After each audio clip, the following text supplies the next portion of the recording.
మళ్ళీ నీతో పాటు ఎగేసావు నీ మందలంతా. ఒక్కడికి సిగ్గు లేదు వచ్చి కూర్చోవడానికి అక్కడ గొడవ చేయడానికి. నువ్వు చేయండి, చావండి అందరు కలిసి కట్టకట్టుకొని. ఎందుకు వెళ్ళావు నువ్వు ఫస్ట్ అక్కడికి? అవసరం ఏంటి? నేను పబ్లిక్ ల్యాబ్ పోలీసులు వచ్చారు కాబట్టి మేము సరే వచ్చావురా బాబు, వచ్చావు, నిన్ను కాదనట్లా. నీతో పాటు ఇంకో ఛానల్ వాడు కూడా ఉన్నాడు పాపం, ఆయన పొద్దున్న నుంచి కవరేజ్ ఇస్తున్నాడు. మనోజ్ ఆయనకి ఫుటేజ్ ఇస్తుంటే పొద్దున్న నుంచి కవరేజ్ ఇస్తున్నారు. జీ తెలుగు వాళ్ళు ఉన్నారు అక్కడే మార్నింగ్ నుంచి, అన్నీ చేశారు. వాళ్ళు అలాగే చేశారా?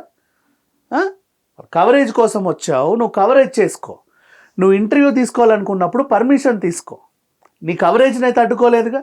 రే ఎవడరా ఆ కెమెరాలను తీస్తున్నాడు, ఆ కెమెరాలు పగల కొట్టండి. No, he didn't do that. అది చేస్తే అప్పుడు మీడియాపై దాడి. నీకు అర్థమైందా? మీడియా చేసే పనిని వ్యతిరేకించినా వద్దన్నా, నీ కెమెరాలు ధ్వంసం చేసినా, నీ మైకులు ఇరగొట్టినా అది మీడియాపై దాడి.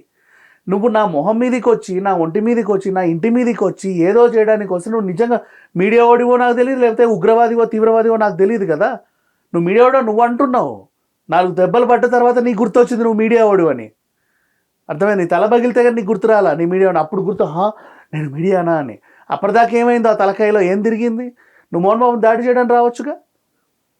మనిషి మీదకి ఎవడన్నా వస్తాడా అమ్మ? మనిషి మీదికి, నీ మీదికి, నా మీదికి, ఎవడి మీదికి ఎలా వస్తారు? దానికి మళ్ళీ సిగ్గులేని శరం వీళ్ళంతా కూడా అదేంటిది ధర్నా అంట, ఇంటి ముందు ధర్నా. అయినప్పటికీ కూడా సారీ పడేశారు ఇలా మొహాన. సర్లేరా ఓ సారీ పడేస్తున్నాం సావండి అని. అయినా సరే చెప్పాడు, విష్ణు చెప్పాడు, మోహన్ బాబు గారు కూడా సారీ ఫీల్ అయ్యారు. చాలా ఇబ్బంది ఫీల్ అయ్యారు తర్వాత 2 గంటలు. అయ్యో అనవసరంగా పాపం ఒక ఆయన్ని కొట్టాను, ఆయనకి ఏమైందో ఎలా ఉన్నాడో చూడండి అని.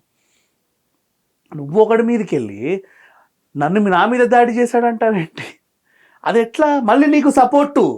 వాళ్ళు చూడు ఇటు స్కల్ వేస్తున్నారు, తిరుగుతూ ఉంది ఇదంతా ఇట్టిట్టిట్ట చిట్టిపోయి అంట. అసలు లోపల అయిపోయింది. ఆ చిప్పు ఉందో, చిప్పు లేదు మరి, చిప్పు తప్పినట్టుంది. అందుకు వచ్చాడా వాడు? నా సిగ్గులేనోడు.